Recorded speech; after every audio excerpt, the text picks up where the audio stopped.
Aiden and Ethan have big dreams. We put on ads from the garage and sell tickets. And one small word No! can't wreck them. This is the only youth centre around here. This place is going to be demolished. This is a disaster. This crew's going to save the garage.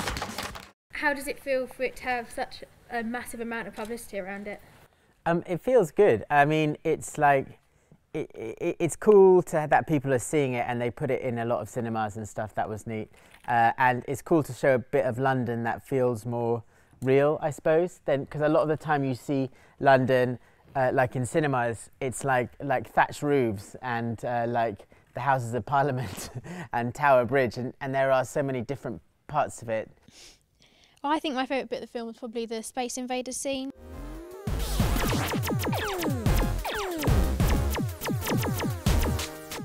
What do you think your favourite bit was? I like the fantasy sequences, like Space Invaders and the origami. I did like doing those. When I was young, I was a skateboarder. I skateboarded the entire time, and my dad would always take away my skateboard and put it in a plastic bag in the attic to try and make me do more schoolwork. And then it didn't make me do any schoolwork. It just made me want to go skateboarding more and think about skateboarding the entire time.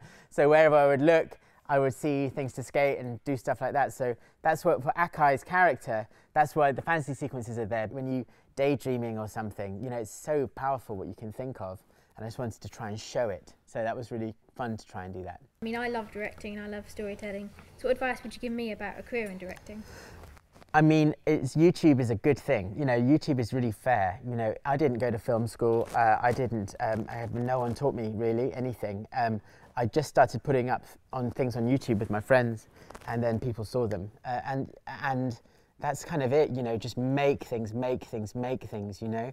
What was your inspiration for the film? What made you want to make it?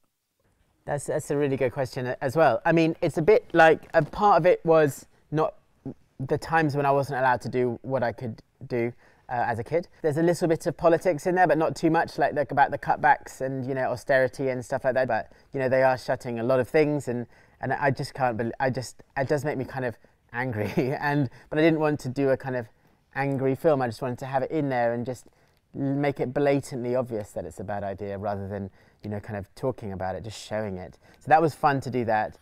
And also just to make a film at all.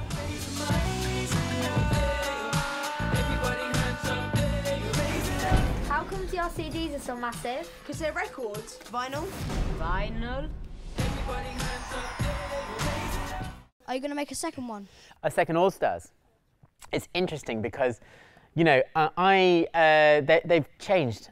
The kids are old. Theo's voice is broken. We got Theo back in. This is an interesting story, okay? We went back out. I did the edit, and I realised we had some missing scenes. Well, and also I was told I had some missing scenes. So we were like, oh, let's go out and do some more. 4 days more filming, it turned out in the end. And Theo turned up, and his voice had broken. A foot taller, and he was like, hello. And I'm like, what? Where's Theo? So it would be a very different film if we did another one. It would be more like them growing up older. Yeah, who knows? I mean, never say never, but it would, or would you do with all new kids, you know, like a similar thing? I don't know.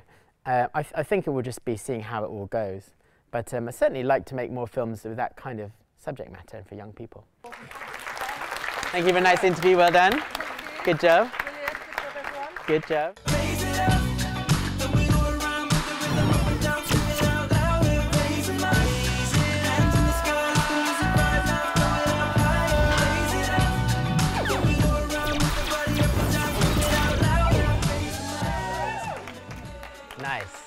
Nice work, man. Nice. Really good, man. Love it, man. Good. Nice isolation.